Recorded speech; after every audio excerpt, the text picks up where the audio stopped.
A nation united in grief as we mourn 8 fallen heroes whose lives were cut short in service to the nation. This is the point of view. We're live here on Channel 1 Television as we continue our coverage of this disaster that struck Ghana on Wednesday, the 6th of August.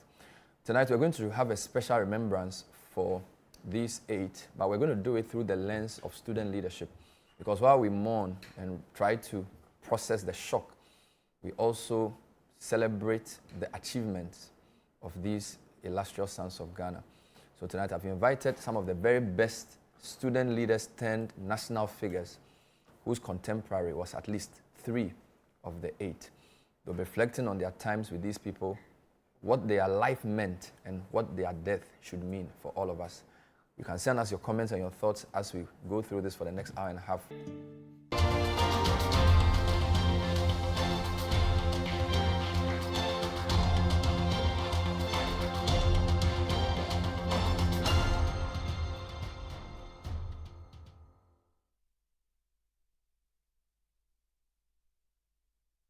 Remember who we are singing now. At risk of prostate enlargement. We a member or her 20 ebitimi prostate cancer. 5 bitimi afamu na dia obefamu. Actually, this is not my fault. And to wada entina mede mani Executive Prostate Center. Executive Prostate Center is a unique medical center where we harmonize in-depth traditional medicine with cutting-edge science and technology to cure, to treat, and to prevent diseases like prostate enlargement, prostate cancer. Executive Prostate Center. Madame home. Facilities no any professional medical care. Sisi a bibia clear system ni. Ye nro ne so de natural. Into we koso afama ye. Executive Prostate Center. My cured.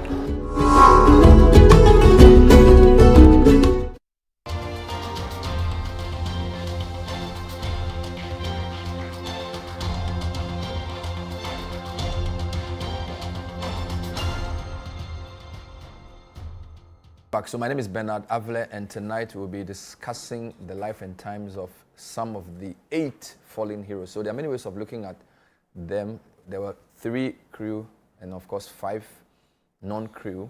You could also look at those who were student leaders and those who were not. You could look at it from different ways, members of parliament, ministers, and the rest of it. Tonight I've invited 5 of the very best into the studio to help us think through as the whole nation processes this catastrophe. I have the Minister of Foreign Affairs, who's MP for North Tong. He is here on his birthday, and he says today is his West birthday. Honorable Ablakwa, good to have you. Good evening. Yeah, good evening, Bernard. Yeah, thanks for joining. I know it's been a difficult time, and I think it was your respect for the fallen heroes that made you come, so I appreciate that. Sure. Professor Michael Pesa White is the DG of the SIGA, State Interest and Governance Authority. He is a former director of National Service Secretariat. He's a professor of African Studies, Political Science, and the rest of it. He was also a student leader in his time. Prof, thanks so much for being here. Good to have you. Thank you, Bernard. Thanks for having me. Wonderful. I also have the chief executive of the National Vaccine Institute, a medical doctor who is very close also to 1 or 2 of the 8.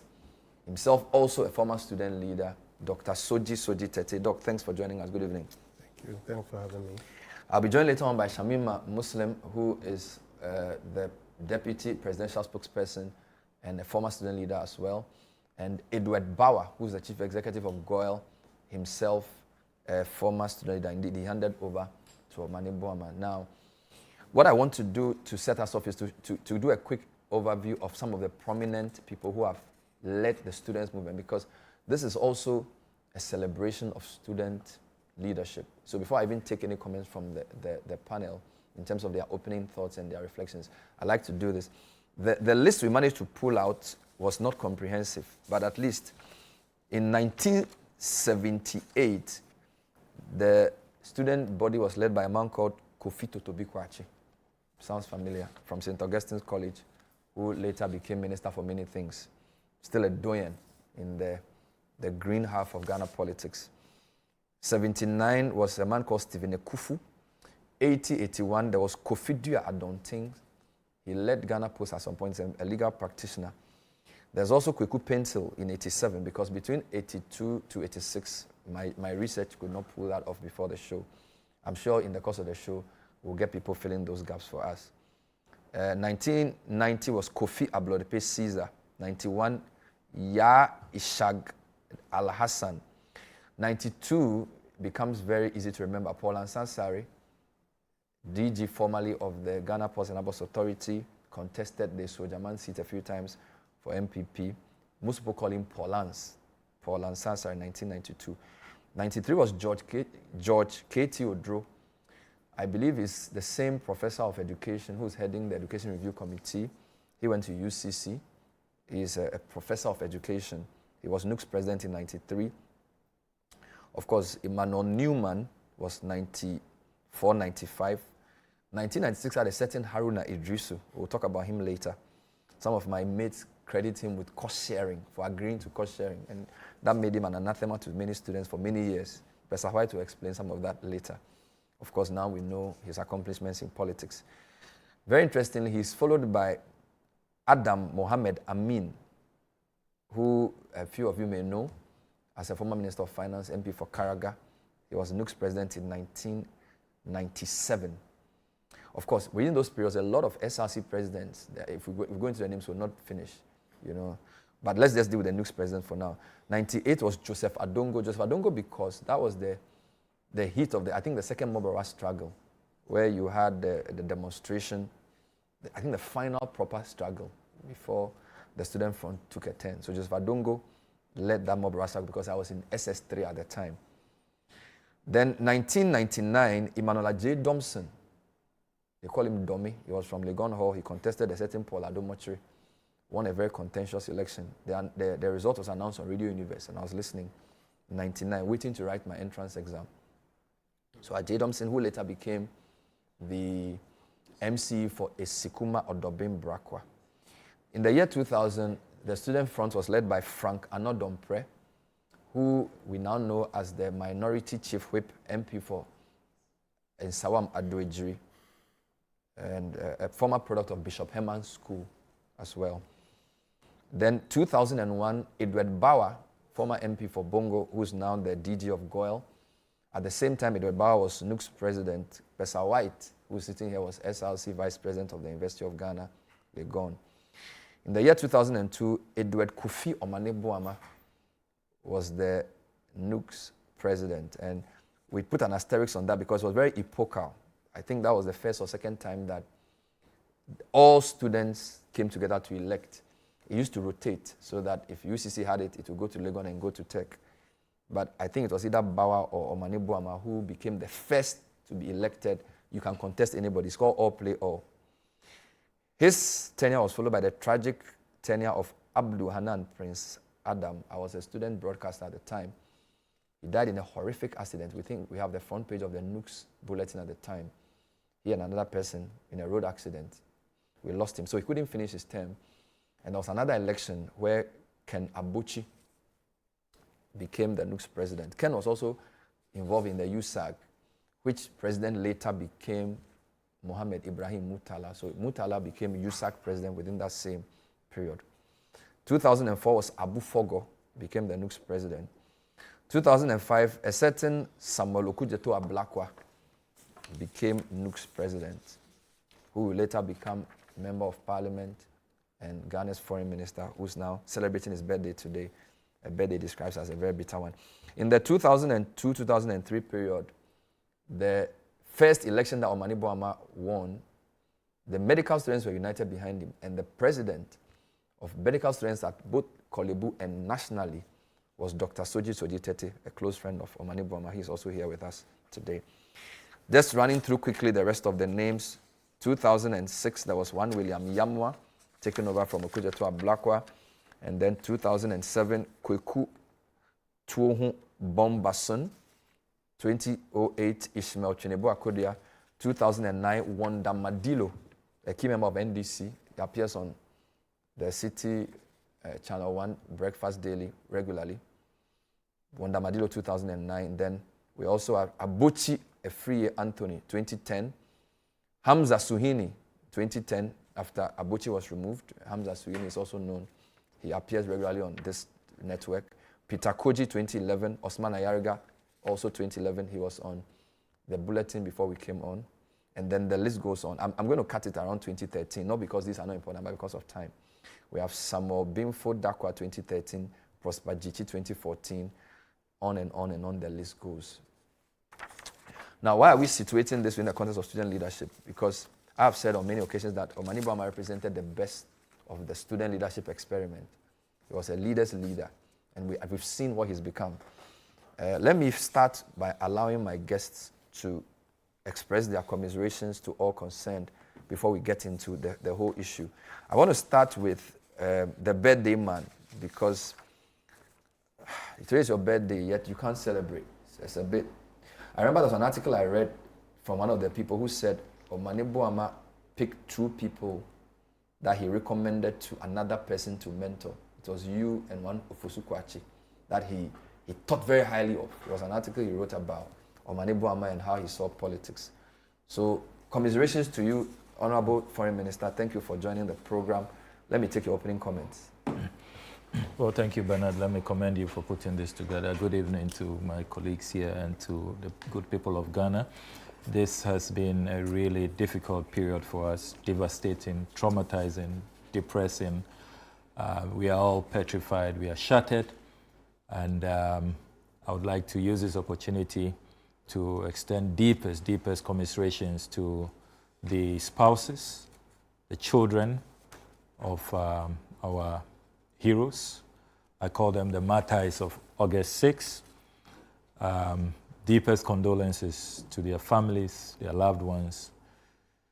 Deepest commiserations to President Mahama, Vice President Professor Nana Jino-Poku-Agyeman, the government and people of Ghana.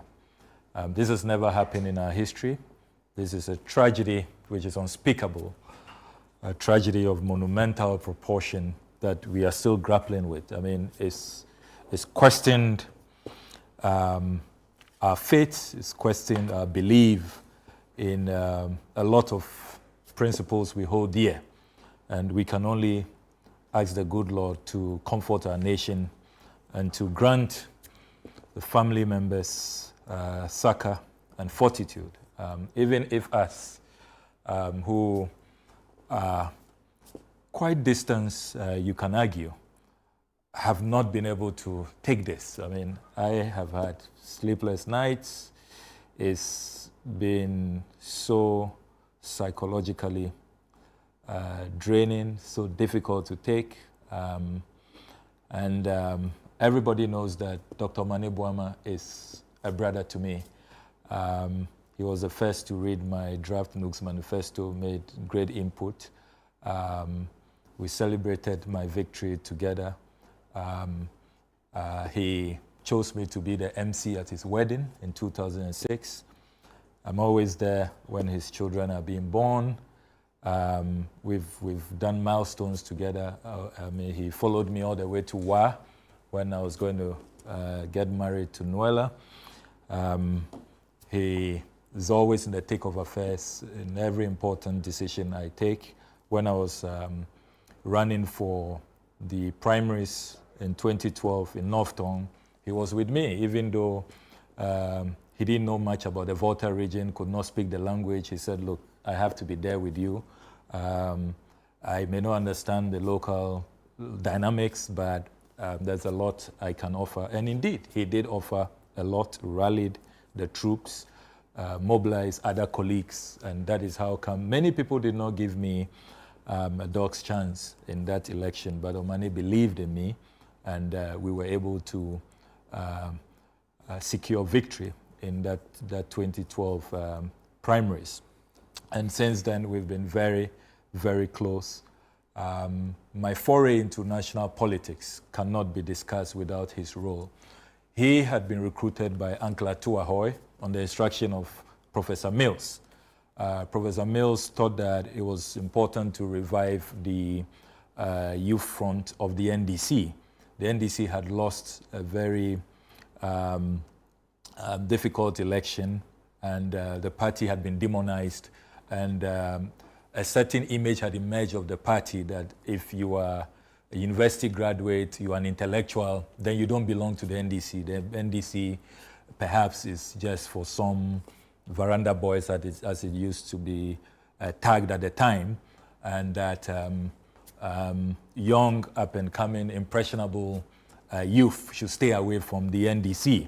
And so there was a conscious effort to rebrand the NDC. So Professor Mills, God bless his soul, he decided to take up that unfortunate perception and narrative which was building. And so he asked his political strategist, Uncle Atua Hoy, who, by the way, insisted that despite his advanced age, 82 years, and now bedridden, using a wheelchair, he insisted that yesterday he will spend the whole day with the Omani Boamahs. And so he asked me to pick him up, and God bless him, he spent the whole day with Mrs. Rita Omane Boamah and the children, Ekia, Ama, and Yao. So on Professor Mills's instruction, sometime in 2003, immediately Omane Boamah handed over as NUG's president. They had seen a gem in him.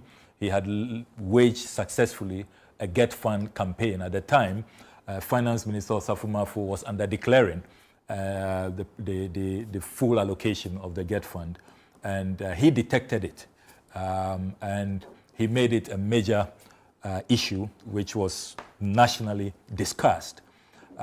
He even managed to mobilize his own resources, in addition to NUG's dues, to get a team of lawyers to go to court. So it was not only agitation on the street, but that's Dr. Omani Boamah. He is very deep, very strategic. He's a thinker. He's not just a choboy kind of person, but he addresses issues from all angles. You know, a fine intellectual. So he had made a mark. Later he chronicled all of those agitations in a seminal book, which he titled Get Fund, a NUG's President's Account, which did very well. I read that book cover to cover, did inspire me. So in that struggle, he came into national prominence. And so Professor Mills instructed Uncle Atua Hoy to poach him. Remember, at the time, he was a known right-wing activist in terms of his ideological persuasion. He belonged to the Dankwa Buzia stock. He did show me his party card, which was signed not by Damboche, but by the first General Secretary of the MPP, Joseph Ajeni Boateng. Yes. So that is how so deep. Prior to winning the election, he was MPP. He was MPP, you know. But then after his NUG's tenure, what he went through and all of that, and then he became very fond of Ernesto Che Guevara. I call him Ghana's Che Guevara because when I met him, he was on and on constantly talking about how Che Guevara inspires him. And Che Guevara, an Argentine medical doctor, left Argentina, joined the Cuban Revolution with Fidel Castro, put the comfort of practicing medicine, a secure profession, aside, and delved into the trenches to seek social justice. Succeeded with Castro. He was offered everything from vice president to governor and all of that. He said no, he must liberate the whole of Latin America. It's not about positions. So he left the Cuban regime and went into Bolivia to overthrow the Batista regime and continue with the advancement of political liberation of the Latin Americans. And unfortunately, met his untimely death by the CIA, who collaborated with the Bolivian junta and had him summarily executed. Interestingly, similar circumstances, he was, Che Guevara was picked up in the forest and all of that, a village he doesn't hail from, he's never been, and he was summarily executed at 39. And you have Dr. Omani Boamah also, an activist as a medical student, then becomes a medical doctor. He continues, and in this case, he was also seeking environmental justice, dealing with galamsey, which is, a menace, killing all of us, which is really an existential threat. Wow. So I call him Ghana's Che Guevara. So Che dies at 39, he dies at 49. He will have been 50 on the 26th of December. And to think that Dr. Omane Boamah is so full of life, many people do not know that a lot of the promises in the NDC manifesto when it comes to the health sector are his thoughts. And in my own tribute, I have put out some of those, the free primary health care, the Mahama cares. He postulated that, which was well received. He became a strong strategist for President Muhammad throughout the opposition period from 2017 all the way to 2024. He is the first person to hold the combined position of IT director and elections director of the NDC. And the work he did, I mean, we worked closely as parliamentary candidates with him, and he's so thorough, his attention to detail, so meticulous, to a fault. And for somebody who is so careful about life, who is he's so health conscious. And you see, I say this evening on your show that Dr. Omani Boamah was the least traveled government official. He didn't like traveling. I was to attend the UN peacekeeping ministerial with him. Foreign ministers and defense ministers were invited. And Ghana, consistently we've been a top 10 troop contributor to UN peace operations across various theaters of conflict. In the last minute, he pulled out. He said, look, you're competent enough to represent Ghana. We don't need 2 ministers. Even though I had promised the German government I will send an apology through official channels, issue that note verbal, I would like to stay home and work. And many other functions were to attend together abroad, official commitments. He will just say, look, I'm not a fan of air travels, so I will just stay behind. Indeed, the only official trip he made since he was appointed defense minister was to Liberia. The second one he agreed to, and I don't know if he will have honored it, was to have been this week, where he will have been in Algeria, in Egypt, pardon me, in Egypt, 9th to 15th of August, to discuss the resuscitation of the defense holdings of the Ghana Armed Forces. He wanted us to revive DHOC. And to think that somebody who was really not a fan of air travels, averse to traveling, will end this way. It's just incredible. I'm going to ask you to pause because I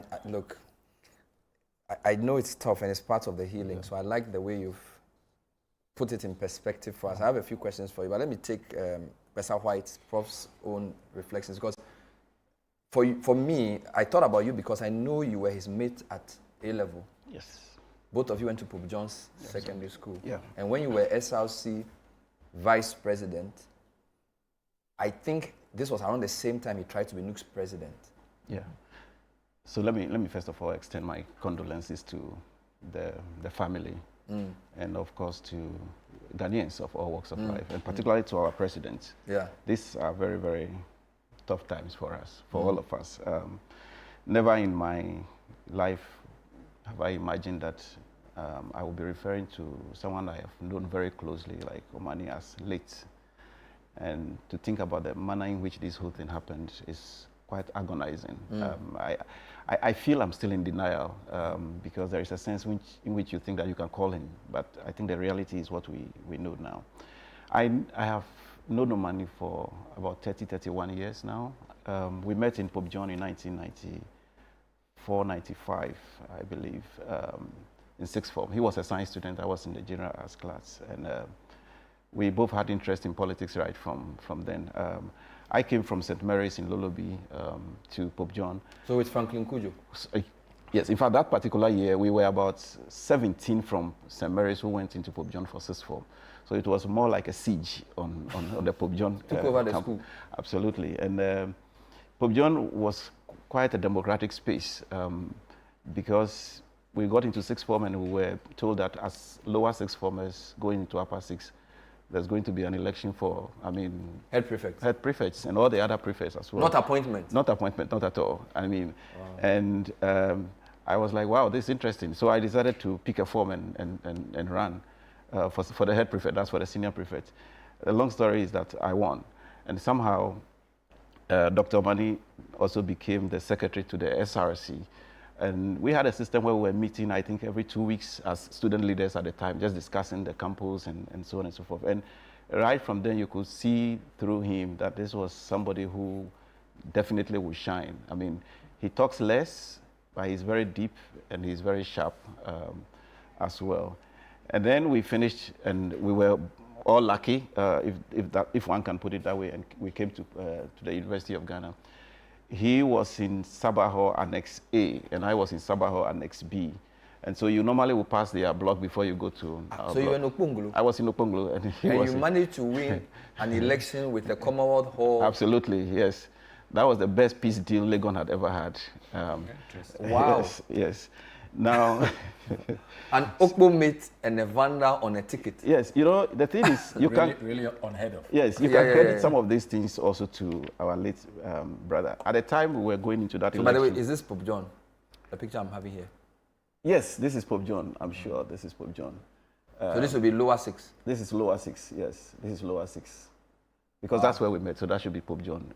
This will still be Pope John? Yes, this is still Pope John. He probably was reading in the chapel. Very deep, in terms of spiritual and religious. He's a deep religious man, devout Catholic. So, we were going to run this SRC election, and we have 3 people coming from Sabaho. Myself, Kinsley Nobolosei, and then one Keteku. And then Commonwealth was coming with one candidate. Then in the conversation between myself and Dr. Mani, he was like, you know what, why don't we strike a deal with Commonwealth, right? Because they have the numbers, they are coming with one single candidate, that candidate is supposed to come with you are very popular on campus. They vote en bloc. They vote en bloc. They just come like the way, the big blocks in Ghana politics come. Yeah. And they say, look, you are coming from a hall, you are obviously popular on campus, but because our hall is divided, you might not get a vote, so let's make a pitch. And we made a pitch, right? Wow. So I partnered with my friend and brother Ken Gomado from the same school? Yes, also from the same school. So literally we just came to take over Legon at the time. And we've then been very close. And the following year, I think he had then finished the first year in medical school, so he had to move from Legon to Kolebu. But when we were campaigning, he really was our field marshal on the Kolebu campus. He literally held the Kolebu campus for us. And he plotted how to, because I think there were about 3 different polling stations in Kolebu at the time. He plotted how to ensure that the ballot boxes are secure and saved so that we can concentrate on the main campus. And he delivered Kolebu to us, very safe and sound. And then we took over the main campus as well. That's how we won the election at the time. And we worked very well with him. And long after he expressed interest in the Nook's presidency, and this is where it got interesting. We know he went for the first one, which he didn't win, and then they said, but he lost to Edward Bauer. That's correct. But this is what was even unique about him. When he was going to run for the election, the second time, I believe, the Nooks had changed from the campus rotation to a Congress system, and Legon had decided that to make an impact, they would need to field a single candidate because he was interested, John Kuma was interested, others were interested. There was also Bernard Mona in that race. That's right. Yeah. And so what happened was the executive committee of the SRC, which was the second highest decision-making body, because the General Assembly was the highest decision-making body, decided to meet all the contestants and commit them to an agreement that they would choose one candidate and then everybody would rally behind. The executive committee met and decided that the Legon was going to present John Kuma for the Nooks then. And after the election, after that decision, Dr. Mani simply said, you know what, I don't think this reflects the will of the people on Legon campus. And besides, he also felt like Kolebu was being treated unfairly because they've been part of Legon, but they never really get a chance to lead the student front. So So by the way, pause, this is Omani and his executives. when he won. So those are Reina, Sam, Benji, Wan Hajara, and Kingsley Amuaku. Yeah. So those were Omani's executive. Now, if you go to the next picture, I'm not interrupting you, just to explain. Go to the next picture. Pause it here. So this is what he's saying. Bernard Mona is in white. Then there's a gentleman called Kingsley Amuaku. There's John Kuma, who is in black. John Kuma, former MP for Ejiso. Yeah.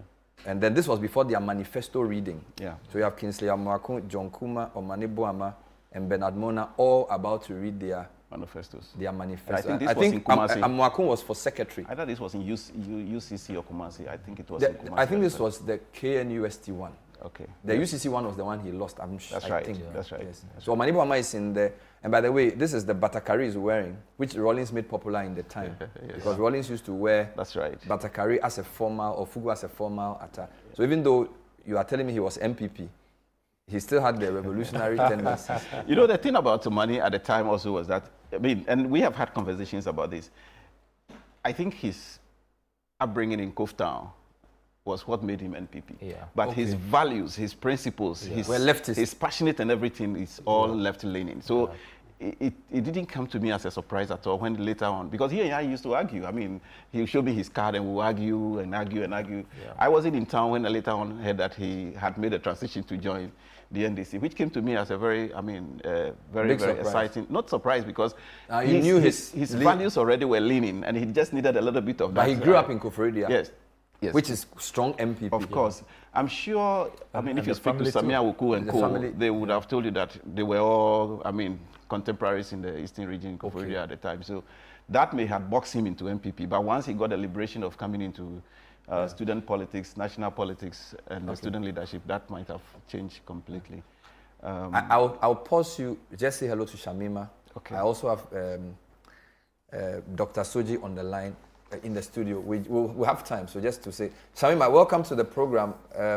I think this is the second time I'm talking to you since this has happened. Just to let people know you are here, so hello, good evening. In the studio, Shamima, can you hear me? Okay, let's take a short break. This is the point of view tonight where we are reflecting on the life of course, Omani Boamah is the prominent one among them. We'll spend a bit of time also talking about the Murtala and the others. But today, a lot of the people I've invited had very personal dealings with Omani Boamah. And I think his name reverberates and stands tall in this conversation. So bear with us. We'll come to others as well. We would like to hear from you. Send us your own views. What are your own reflections as we try to transition a nation? It's a very condensed period of shock, grief, denial, grief, bitterness, and all of that before recovery. And we are doing this in probably just 10 days. Very, very difficult time indeed. Stay.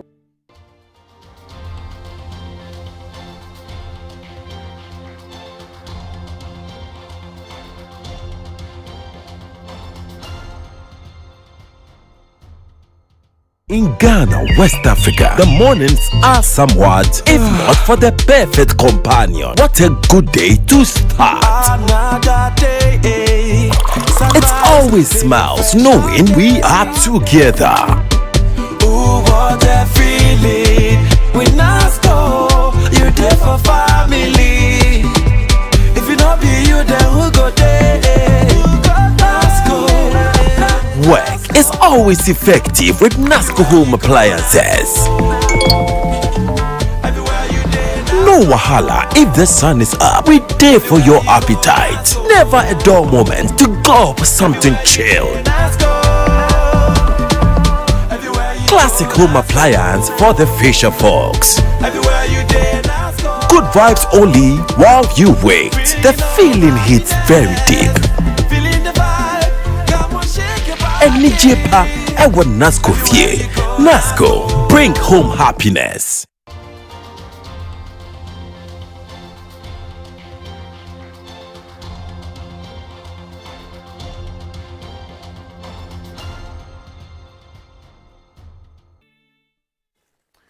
So the nation grieves, trying to come to terms with this horrendous tragedy that claimed the life of 8 of our very best, 2 ministers, Deputy coordinator of national security, and of course, a former Ashanti regional minister who was to become Cocoa Board chair, and of course, a parliamentary candidate for Boase, and then squadron leader, and then an assistant wing commander, and then a sergeant, all lost in one day.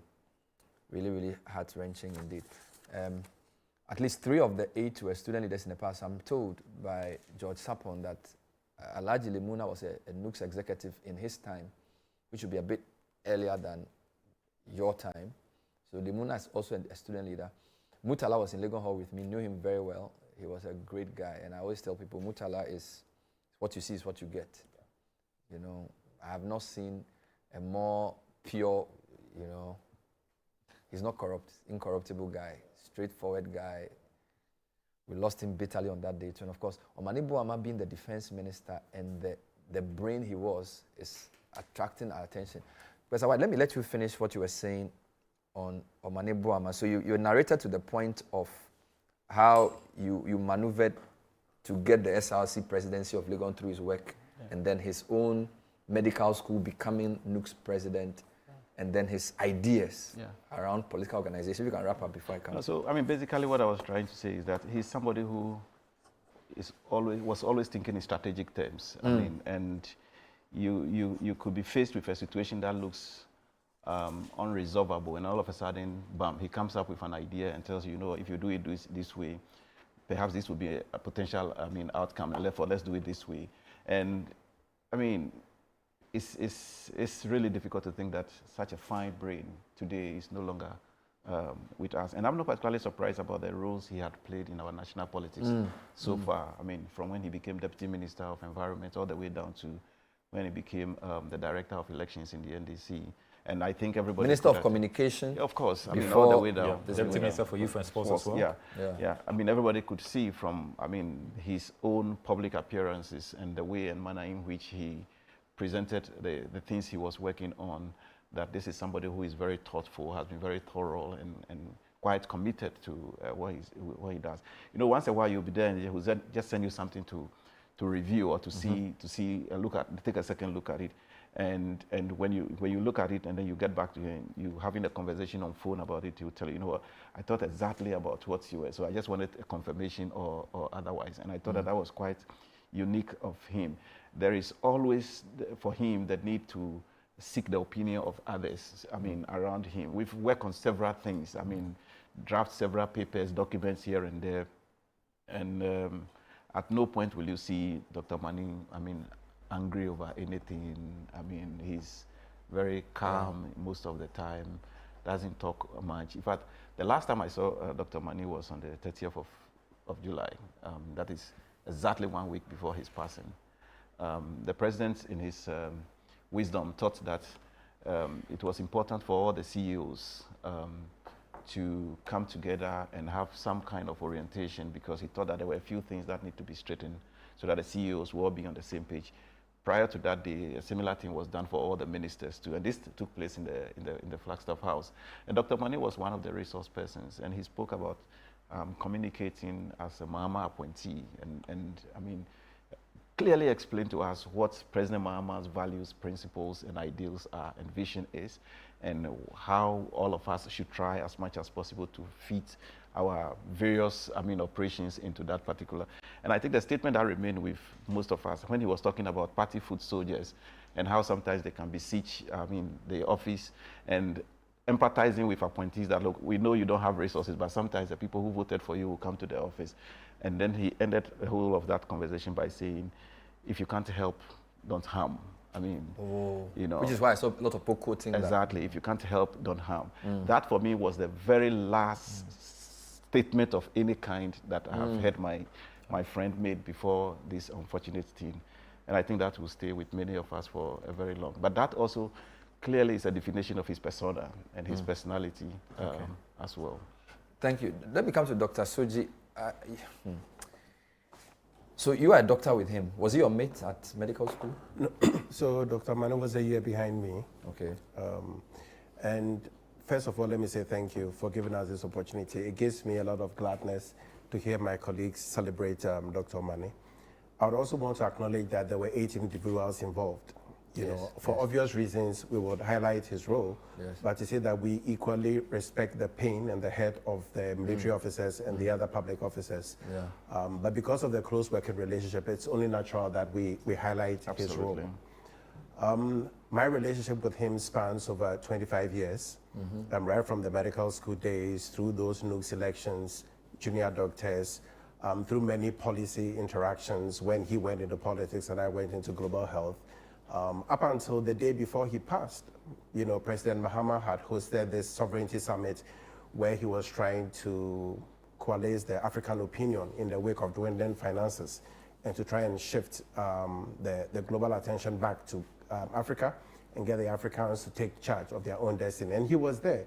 So right after we started having some discussions with Dr. Nimako from the Ministry of Health, and then of course he begged leave of us for us to continue. So this really was shattering, very, very concerning to all of us. Now, to put his work into some perspective, remember that at the time Dr. Omane Boamah decided to go for the NUG's presidency, we had maybe I can count Dr. Arthur Kennedy and maybe somebody else before, but it was not the norm.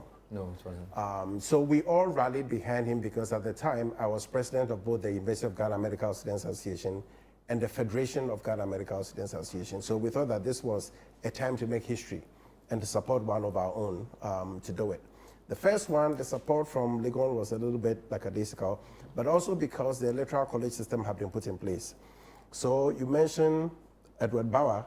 He was coming from University College of Education, Winnipeg, and they had the numbers. So this is how they then swept through. So we came back quite discouraged, but then felt that we needed to go back again. And I remember that Omane was very clever at striking a deal with the Uniba folks. Because Winnipeg had many campuses. They had about 3 or so. And they had a vibrant SRC president called B.B. Bingab. They have Winnipeg, they have Kumasi, they have Ejumako. Wow, so they had the numbers. Absolutely. So for the second time, we made sure that we struck that relationship and got the backing from the UCU group. Because the propaganda at the time was that, one, he was a medical student, he would never have enough time to do this work. 2, he's a stammerer. And so they said he was unelectable. That was the expression that they used. He was unelectable. But because of the strategy, and indeed this battle of strategy has run throughout his entire political career, the ability to think and to plan around the events, this is how come he won that election. And then subsequently, I think reference has been made to the fight that he fought to get accountable use of the GET fund. But what I need to point out is that he did it at a time when his sympathies were with the ruling government. This highlights the principled nature of Omane.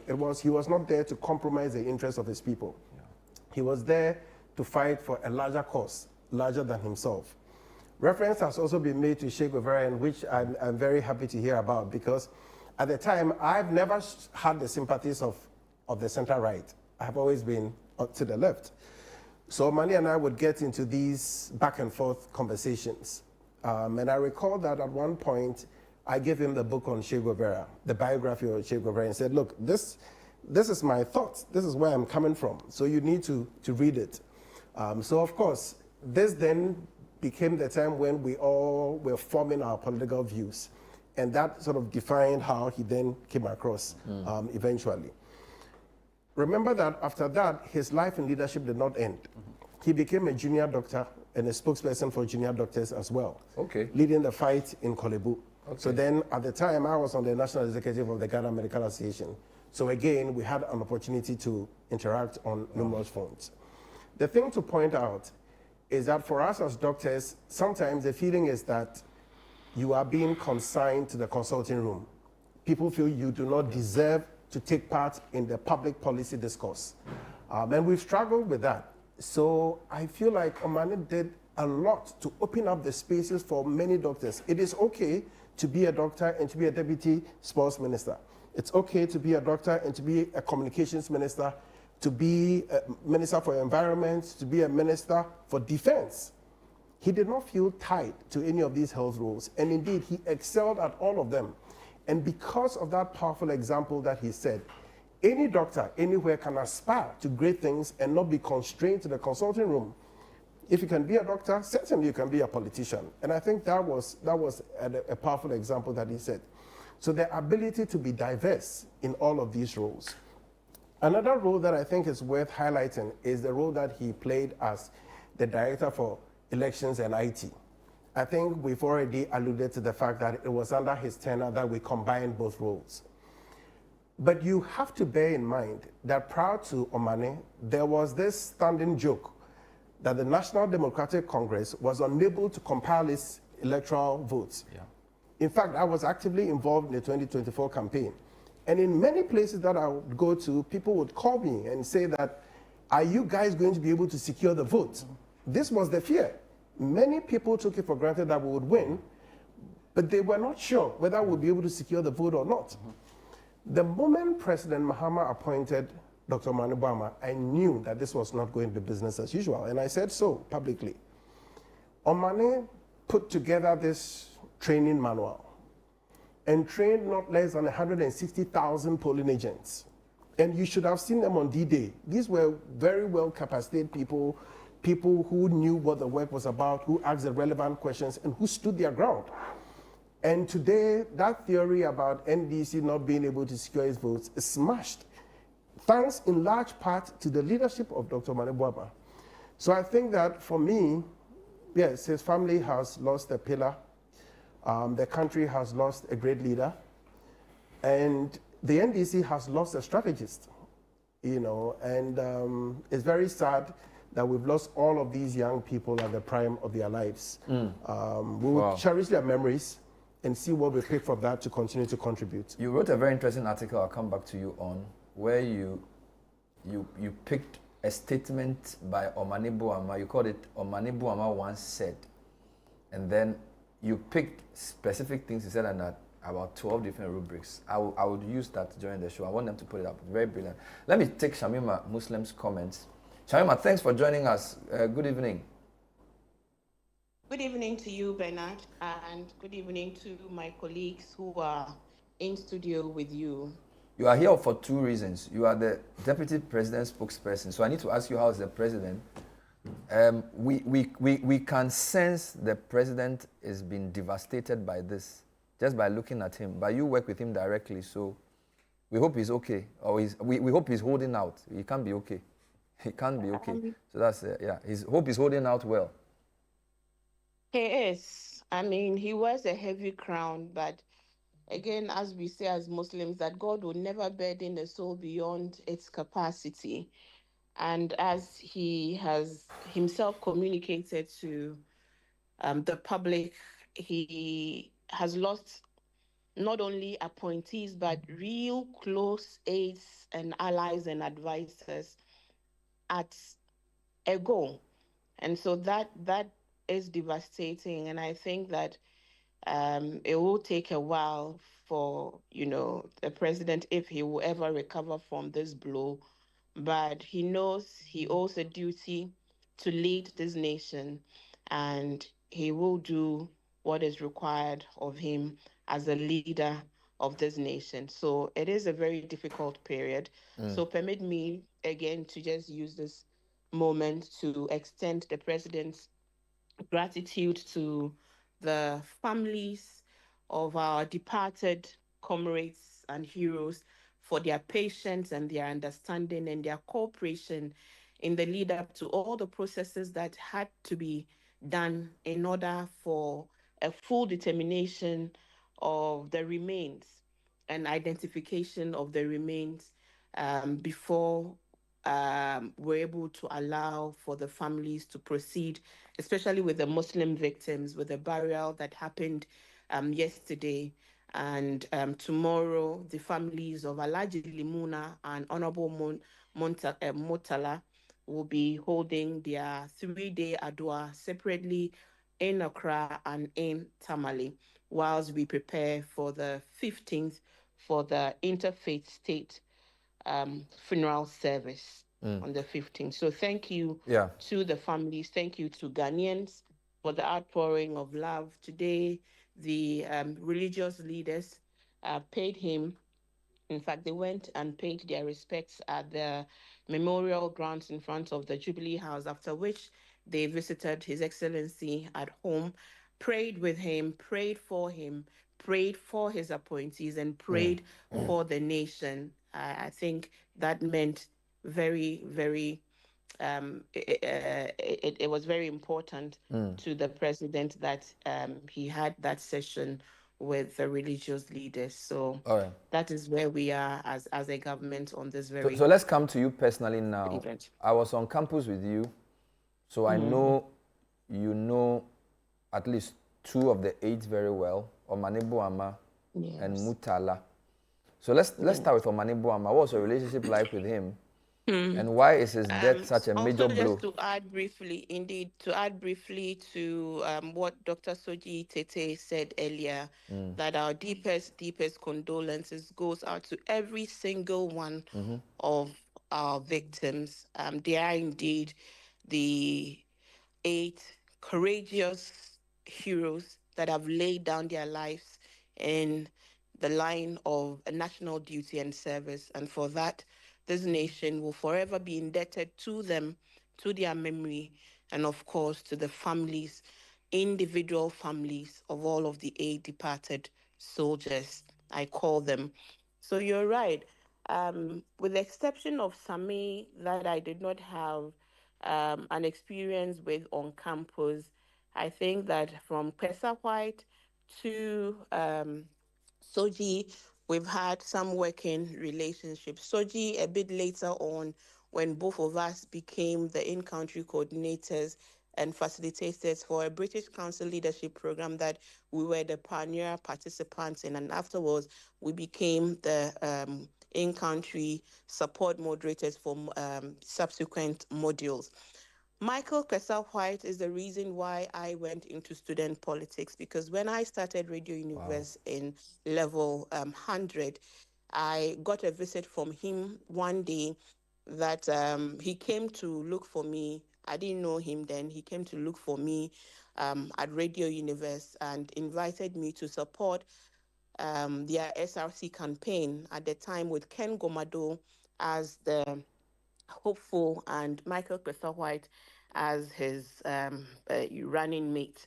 So I became the coordinator of their campaign in Volta Hall. Wow. And that is how I was introduced into student politics, because they won that elections and I found myself in the General Assembly from level 100, that is. So it is through the General Assembly then that I would meet Omani. As Michael has rightfully, recalled our time together as student leaders. And the memories I have, in fact, Dr. Amanda, so we're all they would join the student leadership a bit later on, and we're all friends. And on our bus ride to that Kumasi Congress is when, like Ablakwa said, I saw Omani reading a book of Che Guevara. I hadn't honestly heard Che Guevara. I think that Fidel Castro's, had a more towering image and memory in my mind then. So I said, who is this person? He was like, hey, you don't know who this person is. I said, I don't know. So we had a whole conversation about his ideals and what he stood for and what he fought for, and how, he died doing what he loved to do. And so that was Omani for you. You would always see him reading books. Omani never had an imposing personality, and he was quite self-effacing, if you interact with him. But as many people have since said, you will not leave his presence without having felt like, in conversations with him, that your own value has just increased just by mere interaction with him.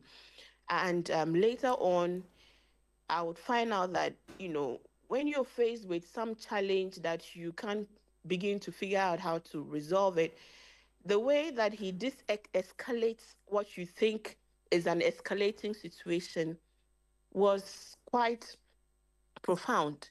And so he was a young person way above his years. And recently I said that I was not surprised that both Omani and Murtala will rise to public prominence. And somebody on the social media came to say, but where was I in their student days? Because I made reference to their student days. They probably didn't know that I sat in the same general assemblies with them. And so that relationship continued. Of course, after school, I went into development work in NGO work. So we didn't have any interaction. Safe to say, on rare occasions when we did meet, we'll just go back through memory, line and have those fond reflections. And then politics did happen and bring us, together again. So Omane is who everybody says he is. Omane seems to be someone who was many things to many people. And we wouldn't have known just how deeply involved he was in the lives of the people who were around him, the people who were most close to him, who all looked at him and up to him as their de facto leader. Yeah. So you would describe him as a leader of leaders. And Sam George, Stan Dobe, Joyce Bauer, Obobia, who are so devastated, were like, the glue also around him. And sometimes you even envied the depth of the friendship that, existed, friendships that was nurtured over time. That was the kind of person he is. I've come across so many people showing me text messages of conversations they had that morning. Yeah. So I wondered how early does his day start and how late does it end? Because he seems to have a response. If you send Omani a text messages this morning, if he doesn't get by close of day, he will respond to you. That's true. And for us in similar situations that find ourselves struggling to keep up, you wonder what time management skills he has honed over time that allows for him to account for every single minute of the day. Yeah. And so we have truly lost one of our best and brightest. And that's the way of God. You can't question it. I think we, as painful as it is for us to accept, we do accept. For Murtala, again, we were in the same General Assembly. If you recall, Murtala and Albert Kwashiga also contested the SRC. I think the same year that Ekpo Enima Aka, Michael, if you remember and John him, yes, But unfortunately, so Murtala was the running mate to Albert Kwashiga, and I teased him to no end that they didn't win that particular, election, but he was a vociferous member of the General Assembly. Yeah. Murtala would rise on the point of order, a point of information, on almost every single issue. He made General Assembly meetings lively. He was provocative. And I think that it was also for some of us who were coming into a new space, who were also, a bit timid and coming into our own, those kinds of moments is what really also inspired us to also just stand up and speak and also, express yourself. And truly, it is so sad because Murtala was one of the colleagues when I finally put my ring. I finally decided to, join National. He always used to ask me, won't you do this politics? Because they thought I would have transitioned like many of them did, but it was not time. And the day he saw me on a platform, he was one of the first people to give me a call. He was excited for me more than I was excited for myself. And he remained a brother through and through, giving me feedback, encouraging me. And it is sad that they would live at the prime of their life with young families and young wives and young children. It is devastating to even begin to think. Thank you, Shamima. Let me go around. This has happened. Thank you for your very clear words. First on the work of governance and then on your personal reflections.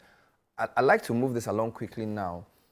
You know, I feel like we need to put Omane in a generational conversation, all right? So I'm looking at student leaders from the 80s and the 90s.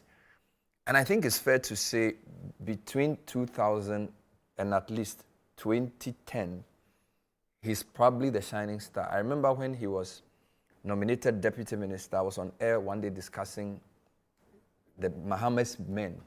And I said Omani Boamah is the best of the generation after Haruna, because they were in the 90s. Yeah. So from 2000 going, I'm not sure I can point to, I mean, you are pretty close. You've done very well for yourself and you've done very well. But even you know that Omane was different in terms of his everything. So I just want us to situate him properly, because now that he's no longer here with us, we need to put into proper context what he means, all right? And I'm saying that he was, I think, probably the brightest of a certain generation of student leaders who became national leaders. You agree? Absolutely agree with you. And in my own eulogy, I have made that point, that if you look at the impact that he made, even before he contested the Duke's presidency, he had volunteered for the May 9 stadium disaster, you know, the biggest football disaster in Africa. 2001. 2001, we lost about 126 Ghanaians. You know, he was in the thick of affairs, you know, helping out. I mean, he didn't really have any position at that time. So he's not somebody who just goes for a position For the sake of it. for the sake of it, you know. Then when he left Nooks, he continued to advocate for medical doctors, became spokesperson for junior doctors. And he suffered for that. Absolutely. I'm also told that he was victimized. I'm told that there was an accident involving the press corps, and he was instrumental in saving the life of one of the Peace FM reporters. So he sort of switches to his medical mode very easily, very easily, without thinking of himself as a politician. Easily. And then many people forget also that he was one of the founders of the Committee for Joint Action. CJO, yeah. At the time, the NDC lost the voice and all of that, you know. And Kwesi Pratt recounts the history very well, that they needed a fresh face. You also remember, a fresh voice. Yes, I joined. I think about Emiliata was also there. 2 or 3 years later. Yes. The late Dr. David Percy, Alaji Ramadan. Yes. You had Dr. Obeda Samwa, Dan Latte. Dan Latte was part of CJ committee, know, and you joined later. Yes, I joined. CJA. Yeah, you know. Then after joining CJA, we had the incarceration of Chachu Chikata. The Free Chachu movement. The Free Chachu movement.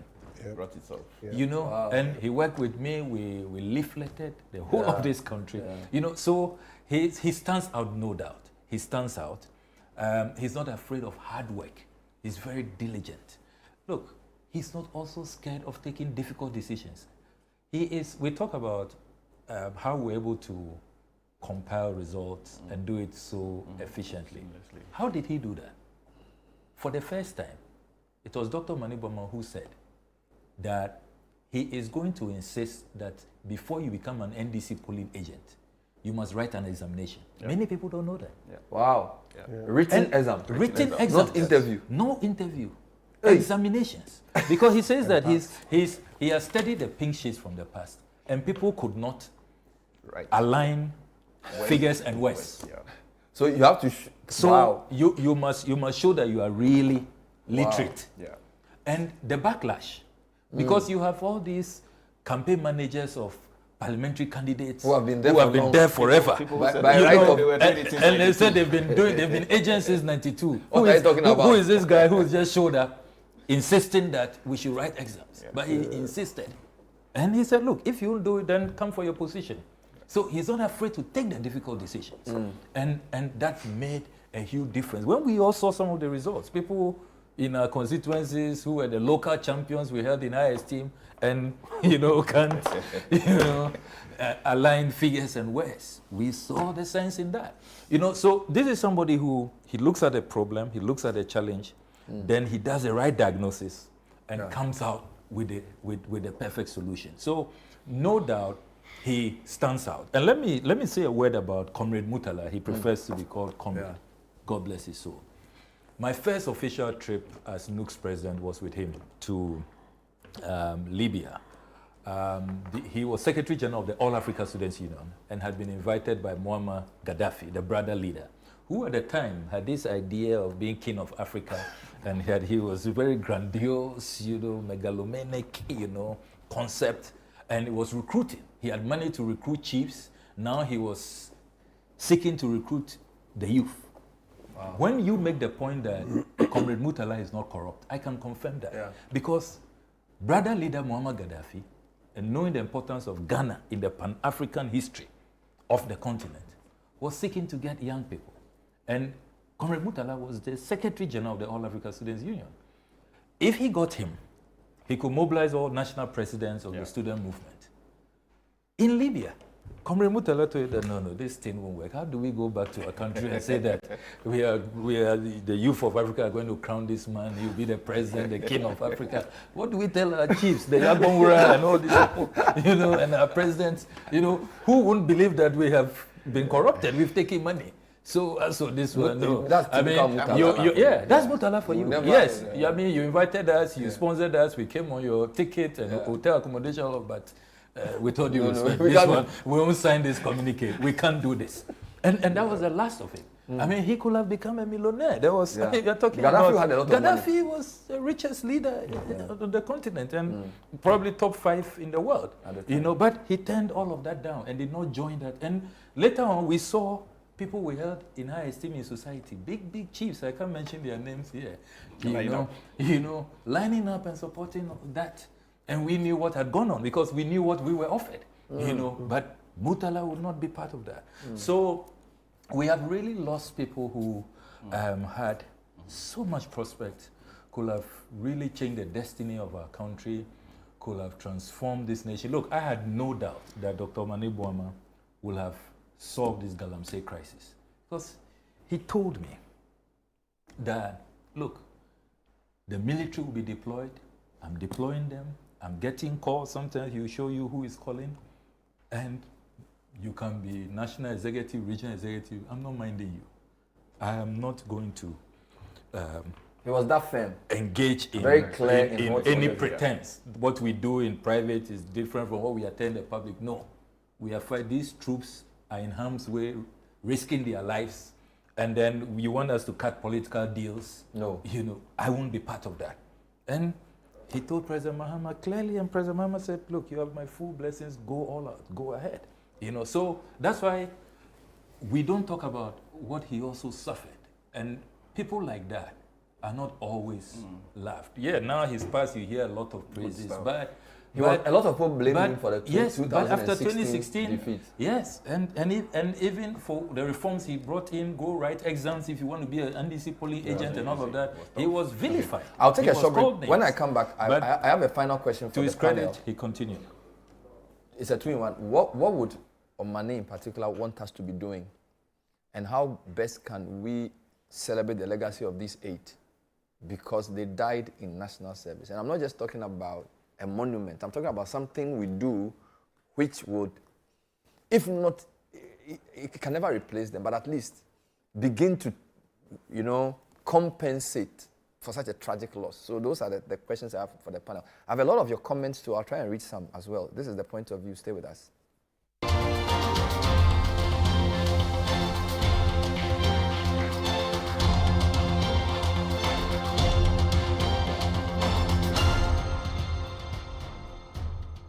Remember who we are singing now. At risk of prostate enlargement. We emema oha 20 ebitimi prostate cancer. 5 bitimi afamu na dia obefamu. Actually, this is not my fault. And to wada entina medi mani Executive Prostate Center. Executive Prostate Center is a unique medical center where we harmonize in-depth traditional medicine with cutting-edge science and technology to cure, to treat, and to prevent diseases like prostate enlargement, prostate cancer. Executive Prostate Center. Madame facilities no any professional medical care. Sisi a bibia clear wɔ system ni. Yen ro ne so de natural. Into we koso afa ma ye. Executive Prostate Center. My cured.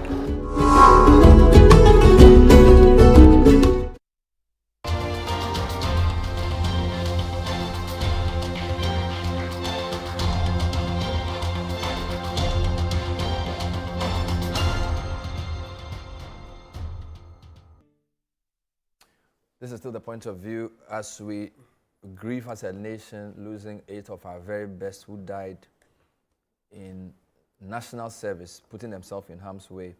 I have the Foreign Minister, MP for North Tongue, who's a very close friend of Omani Boamah in studio. I also have Michael Pesa White, who's known Omani Boamah for over 31 years. We were colleagues in school. And also Dr. Soji Tete, close friend of Omani Boamah as well. They are health professional colleagues and medical school colleagues. I have Shamima, Muslim, also on the line. I'll speak to Benji for a quick second. Benji was Omani Boamah's treasurer when they were at Nooks. I think I showed his photo in the photo I showed of his executive. Benji, thanks for joining us. I'll just give you a couple of minutes to reflect on your friend's demise. Hello. You're alive, Benji. Good evening. Thank you so much. Thank you so much. All the way from London. What can I say? I have so much to say, but to sum it all, Omani was a different leader compared to the other leaders that I have met. I had come from National Service Personnel Association, NASPA, into NUS.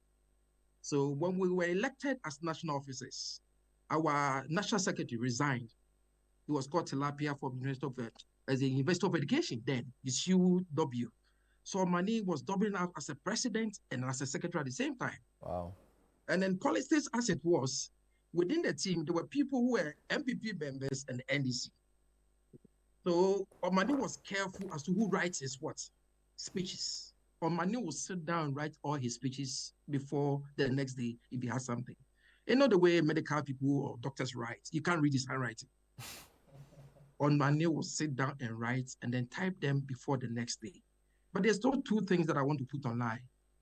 I went to see Honorable Totobi Kwachi because Omani wanted to join the NDC. And I was giving some money as a lorry fare. So when I came back, so let's start share. Omani said, no, I can't be bribed. So then I stopped. Then he said, I still haven't heard from your people. And because I was the national coordinating secretary for NASPA then, and Baba Jama and Haruna were in terms at their time. Haruna was the president, Baba Jama was the coordinating secretary. So I had a kind of working relationship with them. So I went to see Haruna and then Baba Jama, telling them about how good Omani was and that it was good for him to join the NDC because I was the NDC member. So that's how some of the things happened. And then another thing was we were asked to meet, as it the then Minister for Education. I've left Ghana more than 25 years, so please forgive me. Professor Amia Kumfi, in a meeting for us to call off a national demonstration. Omani did not join the meeting. Omani said, no, we'll still have to go on the demonstration because what we had was that somebody within the team, the national office, had gone to report to then government, President Kufuor's presidency about our intention to go on the demonstration. So Omani did not join. You see, it tells you how genuine he was. Yeah. And then how committed he was to the cause of student leadership and the national, agenda or leadership. So for me, it hits me big in the sense that I was in the training at work when a lot of people were calling me from Ghana, your friend. And to break the camel's back, I'm due to come to Ghana in November for a funeral to put my late father to rest. Omani had promised me all the things that will help me put my dad to rest. So when it happened, I said, come on, our ways are not God's ways. What can I do? So the only time I have posted Omani was just last Saturday. And everybody, everybody was shocked. As I speak to you now, I'm in shock. You understand?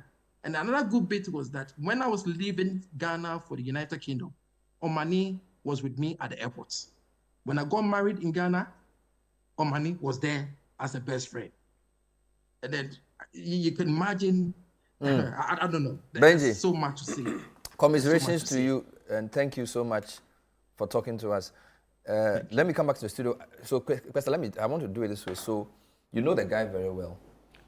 and we know he's in a bed. Of course, he is not here. How would he want us to proceed? I think Omani will want us to reflect on his values, one of which is being very compassionate. Omani was very compassionate, and he cared deeply about suffering people. I'll give you an example. When I got the message from you that, we could do this show today, I decided to go into my email, because when I was out of this country studying, I decided to stay in touch with all my friends. And so I created this group called Brainstorming Ghana. I'm not sure if you were on, but many of our colleagues and our contemporaries were on at the time. And every day we spent hours basically just arguing about this. And Omani was very active on it. Then I read something from one guy called Kwabena Few, who was responding to something that Professor Jampo had posted, because Professor Jampo had put on the platform that, does anybody know a doctor, or does anybody know somebody who could help? And then Dr. Omani just sprang into action. I think I heard him speak on this issue on a couple of stations, where he now credits the survival of his son, who is now 19, but then a baby, to Dr. Omani's intervention. And then somebody else responded to the message that, I'm not surprised, because this individual says he was present in Nats Hall when Dr. Omani was delivering the speech, and I think along the line somebody fainted in the crowd. And then Dr. Omani just threw his speech away, and then right there jumped into the space to make sure that the person's life is saved before he get back to continue his speech. So I think he was somebody who was deeply, deeply compassionate and caring. And if we can find a way of magnifying that particular value and be more compassionate to the many suffering people in our country, or the people who need help in this country, wherever his soul and spirit is, he will smile and say, that's a very good one. So what do you think? Two in one question. What do you think he would want us to do? And the second one more, what should the nation do to show that we respect this serious sacrifice? Because it is a sacrifice. It is. And for Omane, I think the thing that rise through will be the opportunities he gave to other people. He was never a selfish person. He was not the one very happy to be at the top and keep everybody else down. He was so confident in his own abilities that if he felt that you were the best position to get a certain opportunity, he would give it to you freely. If you look at the conversation that we've had this evening, you're looking at a whole bunch of student leaders who have risen to national prominence and are contributing to national development. I think what Omani would want is for us to invest in young people, in the leadership of young people, to be more intentional in grooming them and giving them opportunities to thrive in various areas. Because if this had been a social experiment, to put all of us in one position or the other, it would have been very successful, But I want us to proceed on the basis that it is possible to select some young people, groom them, train them, imbue them with those values and their principles, and they will find themselves in strategic positions and make a difference. Your second question relates to how we can match the sacrifice. What sacrifice are we talking about? These where you talk about environmental activists. These are people who are trying to protect our environment, save it from the iniquities of Galamsey, preserve our water, preserve the health of unborn generations. It's a big fight, and I think that it is an opportunity to embrace the threat of Galamsey for what it really is.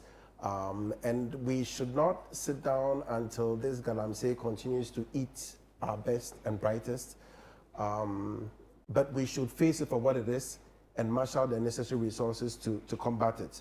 My reading of the e-flyer for the event was that they were going to inaugurate some new model for community mining, alternative solutions, innovative thinking, and I think we have to come to full grasp with the threat that it presents and tackle it as a nation. I'll read a few comments before I come to Sami and then maybe Shamima. Just quick comments coming in as people watch the show, and thank you for your comments. Hi Bernard, my regards to Dr. Soji, was SP in Motown and very principled and firm to the extent of even punishing his sitcom mates when they misbehave. CM Plaka. What is interesting is that he was SP for Motown, you were SP for Jim Jones, and he was SLC regional president. Yeah. So, and in our time, SLC and I think SRC became more important than even the prefects. Absolutely. I think particularly in his time. He and people like Bryce Simmons and Nick Bakbo, Samoa Ado, and Kwame Jan. So because the argument was that SRC was elected by the people and the prefects were appointed by the prefects. So basically they said they were the student leaders. Exactly. So he initiated that. It was everywhere, yes. Which he continued for the rest of his life. Absolutely. We were the true Democrats. No, Bright Simon says you were a rebel without a cause. Well, Pope John was an exception. Let's read a few more. Sir Prem Performer Tutor at Presec says, a very commendable submission by a panelist. My man Okujeto Ablakwa is a political figure whose journey, whose journey truly deserves to be studied. A shining example of leadership and education. Proud to say that as a friend. Good evening, panelists. Listening to the conversation on Omani Boamah was a distinguished figure whose legacy spanned from vibrant student politics to pivotal national leadership. Initially affiliated with MPP, owing to his Eastern region roots, he later embraced the ideology of NDC, playing vital roles in shaping the party's direction. His unwavering commitment to national service was evident as he worked tirelessly to uplift his community and country, tragically perishing August 6. His legacy and impact will last forever. Mausi Ayebi from Abutia 30 in the Volta region. Bernard, it's been sad and disheartening hearing the circumstances at which we lost the comrades to the cold hands of death. Indeed, cadres may go and cadres may come, but not under such wicked circumstances. To our fallen heroes, I say, revolution has a long way to go, but has come to stay. Cadres may come, cadres may go, revolution will forever stay with us. May they find solace in these revolutionary songs of our tradition and be comforted wherever they are. Hello, Bernard. I'm enjoying your conversation with the panel on the show. In view of student leaders in certain generation, especially the 2000s, how about your predecessor, Kalala? Where do you put him? This is Nathan from Awishi. Good evening to your panel. May our departed leaders soul rest in peace. I was a polling agent in last year's election, and yes, we had to write exam before we were qualified to be agents. And I think it was the reason why at 7 p.m. NDC knew they had won the election. More comments coming in. I would sort of try and wrap up. If Shamima still there. Hi, Bernard. In the last 4 months, I met Omani Boamah on 2 occasions as a project we were undertaking. In our 2 meetings, he would say to me on lighter note, "You are asking too many questions. Are you a lawyer?" He responded to all my questions and would say while laughing, "You make me reveal classified info to you, and you are still asking follow-up questions. I'm so heartbroken," and we met just twice, but felt so comfortable in his presence. And then there's a long message from Anne. A few more. George Sapong of NMC says Omani was the 3rd medical student to be NUC's president. 1980, Arthur Kennedy, Kofi Ablakwa and 1990, Omani Boamah, 2003. Then he talks about how he and Malco Afajinu did some things, worked with Omani Boamah as NUC's president to change the nature of demonstrations. He adds that. So we need to piece the stories together. Bibi Bingap says, Bernard, I did see Omani's MPP membership card. Yes, as SRC president at UEW, I had to stop my local NUC's president from contesting him. Omani also championed the Student Loan Trust Fund. So lots of pieces of information being put together. So you're a great writer. I would like you to probably put all of these together and then you see what you can do. You put out some 10 things about Omani. Maybe we'll put that in the brochure because the government has asked for that. Shamima, I'm going to give you a minute to give us your closing words, and I'll end with the minister. I think earlier on you asked what we can take from the lives that these young people lived and the impact that they made in the very short time they had on this earth. And for me, it's the value of hard, persistent work and investing in oneself and justifying your elevation. The second, but most important for me, would be the value of faith and what we are anchored on. Everyone who eulogizes, at least for Murtala and Dr. Omane Boamah and Alhaji Muniru that I know and have heard, but also for the rest, all the other victims, the squadron leader, the flying officer, and the Sergeant Ernest, including our own Dr. Samuel Sapong and Mr. Samuel Abuaje, squadron leader Peter Bafemi Anala, flying officer Chum, Pedu, as well as Sergeant Ernest Adumensa. I think that their faith is one of the strongest pillars that held them through. Omani, as a devout Catholic, Murtala and Alhaji Minuru as devout Muslims who were never afraid to represent their faith and to communicate clearly who they are and from where they derive their light and their guidance. So I would take that with me, as a young leader myself, because if your anchor doesn't hold, nothing else would matter. And so may their souls continue to rest in peace.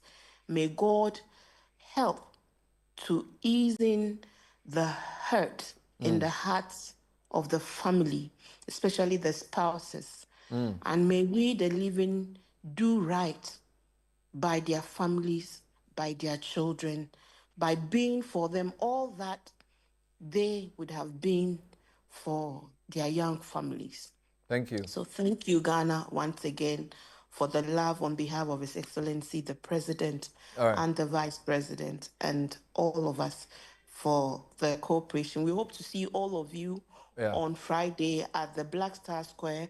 Meanwhile, we have also announced a call for tributes. So you can send your tributes to government, and we'll be happy to collate those tributes and present same to the various families. All right.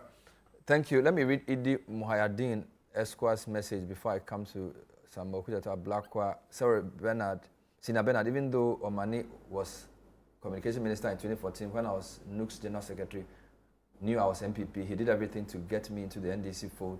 And despite not being successful, he never cut ties with me. Just like Ablakwa, Omani remained a good friend, and as a mentor, he helped me in many ways. He valued relationships over political differences.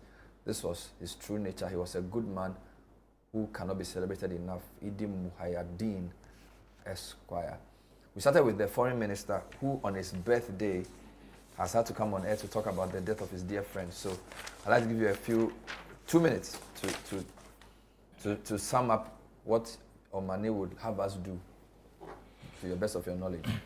So my brother, confidant and ally, had this expression that he often used: organize, don't agonize. Don't agonize, organize. So as we are agonizing, Omane will tell us, turn that agony into organization. And I would say that organization should be in 4 parts. 1, I believe that Omane would want us to kill Galamsey before Galamsey kills all of us. They perish because of Galamsey. Let's start from there. Let's have a genuine commitment. Too many of our leaders and political actors and chiefs and security officials are playing hanky-panky, let's face it. Let us use this opportunity to introspect, reflect, and be sincere about the fight against Galamsey and end it once and for all. Number 2, Omane Boamah would want us to organize around empirical politics, scientific politics. He's not the choboy, not sentimental no. Emotions, just screaming without research, without real solutions, building structures, building institutions. So let's give him that as a legacy. Let's go for scientific politics, the politics of ideas, the politics of intellect, solutions to our problems. Number 3, Omani Boamah will want us to organize around lifting people up, the politics of empathy. He talked about mentorship. He talked about compassion. Let's lift each other up. Politics should not be about destroying others and going after perceived opponents when there's no basis for that. Needless, useless witch hunting. Let us rather lift people up, particularly young ones, the vulnerable, those who don't have opportunities. Let's create opportunities for them. And the final one, number 4, will be his works, his books. I'm aware that he was working on 2 major book projects. one on Professor Mills, one on his career. He shared quite a number of the manuscripts with me. I think that we should come together and work to have them published posthumously. It would be such a shame. You know, one really devastating thing about death, which you doctors have to work on, is how, you know, we bury the head, the brains, and all of that. You know, we can't preserve the knowledge, and society cannot benefit from that. We have this opportunity where at least he has made a conscious effort to write, because a lot of our leaders here don't write. But I think that a lot of the work has been done. For Professor Mills's book, virtually done, it's just being reviewed. The second one, I would say about 80%, I think is good enough to be published. It will be such a shame if those books are not published, are not finalized, so that particularly the young ones and those of us who are still in active politics can have the benefit of the knowledge that he shared in those books. So this would be the 4 parameters to which I would use his word or his phrase, less organized and not agonize. Wonderful. Those of you who send messages you've not been able to read, will find a way of sending them to the team that's compiling the tributes, and hopefully it will register. Thanks for watching tonight's edition of the show. We'll be bringing you live coverage of the Adua for Alhaji Mohammed Muniru Limuna, which will be taking place tomorrow close to the Investi Farm School Junction Road. We'll be covering that live from 10 a.m. on Channel 1 television, as we have been carrying all the others up until Friday. We'll bring you live coverage. And we are also praying for the president on This Is Your Day from 4 a.m. to 6 a.m. This is the call that we have taken upon ourselves. So throughout the week, we are praying for the president as well, for God to give him strength to lead us in a difficult time, because that is the crown of leadership. I've been speaking to Samuel Ablakwa, MP for North Tongue, Minister for Foreign Affairs, close friend of Omane Boamah, Michael Pesa White, schoolmate, Pope John's friend through university days, colleagues in the NDC as well, professor of political science, African studies, and many other things. An authority on institutions, the chief executive of SIGA. Dr. Soji Tete, very prominent in NDC professionals group. Now, a career health professional. National Vaccine Institute is where he's working now, but Soji is more of a polymath, if you ask me. Writes very well, thinks very clearly as well. Shamima, Muslim, on the Zoom with us. Shamima, we know from media, right into politics, performing so ably as the deputy spokesperson to the president. Earlier on, we also briefly spoke to Benjamin Sambenji, who was Omani Boamah's treasurer at Nooks, joined us from London, utterly devastated. A big thank you to all those who helped put this program together. Shouts to Franka Mwakuhini as well, the Ashanti Regional Minister, 2017 president of Nooks, performing very ably and making the below 40s very proud that the student leadership front will always have great witnesses. That is the right crucible to deliver great national leadership. So we continue to mourn these great heroes, and let it be worthwhile for Ghana. Let's sacrifice a bit more for our country. My name is Bernard Avile. We'll see you next week.